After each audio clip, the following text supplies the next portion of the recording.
breathing out through the nose and reciting Ya Kudus, and breathing in through the nose and calling Ya Jamya, and as we breathe out, purifying and letting go of everything we don't need, of leaving behind, returning home, and as we breathe in, embracing everything, realizing everywhere is the altar of God.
So this is a beautiful paradox to contemplate.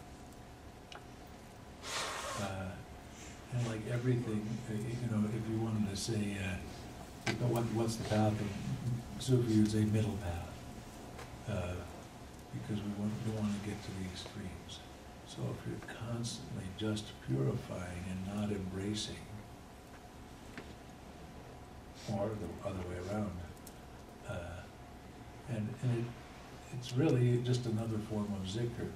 La ilaha illallah. You know, let go of the false notion of a separate self. Embrace the unity. Same. It's really the same thing. Anybody have any questions or comments? Yeah. Why is it 33? Yeah, that's a good question. I think it's a good number. I would agree. Probably multiple of 11.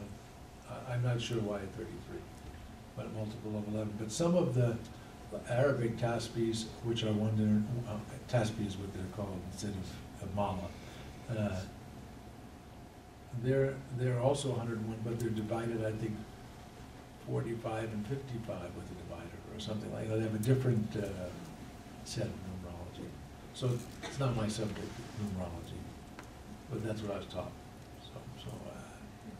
But I do like the number. It's a lovely number. You know, is it? No, it's not a prime. 11's a prime.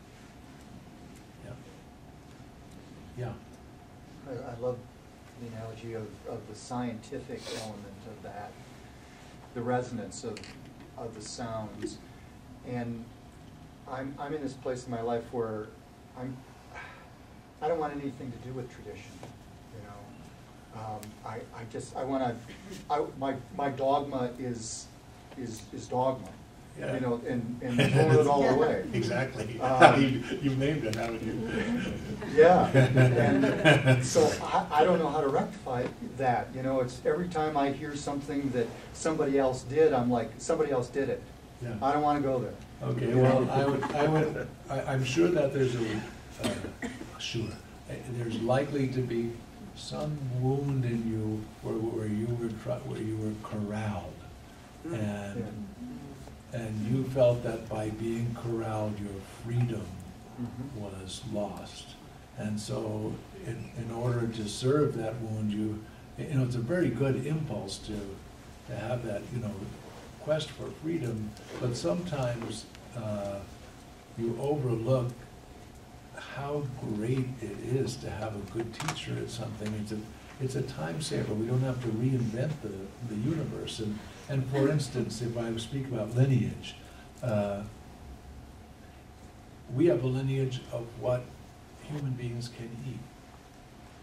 I mean, we take it for granted, but it's certainly a lineage. But if we didn't know, and let's say that's what the subject of our retreat was, I'd say, okay, we're taking a half-hour assignment. Everybody go outside, pick up something from the ground and eat it. And come back and tell us if it was nutritious or not. You know, and some of us would have some good reports and some might still be lying there. You know? And so don't underestimate the great blessing of lineage. And, you know,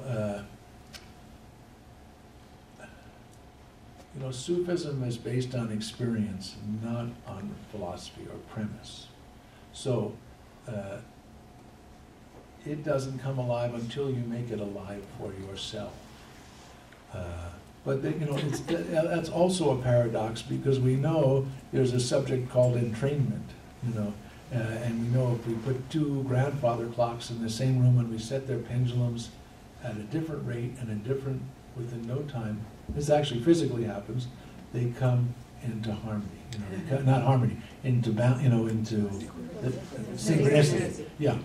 And so, you know, you wanna feel joyful, get around someone who's joyful.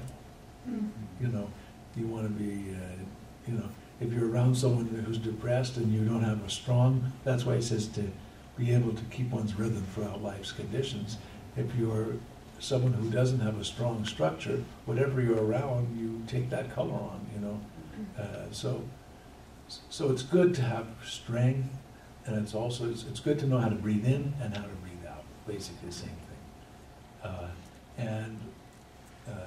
So when that feeling of, you know, wanting to jump out of being corralled comes up, you know, one thing you could do is look for the wound. Okay, look for the root of it, so that you're not you don't lose the benefit of having good training. I'm a musician. I am so lucky to have had great teachers. You ask any musician, you know, if you can have a great teacher, and still you can have a great, you know.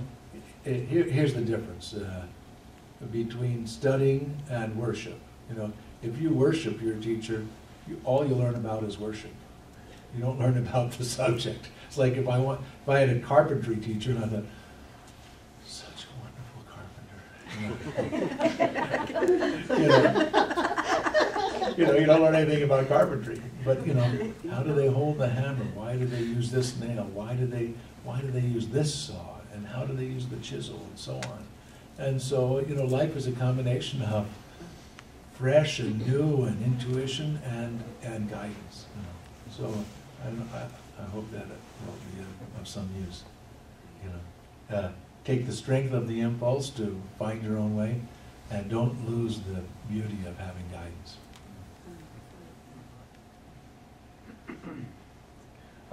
My dude is showing me it's time, so let's dedicate. May all beings be well.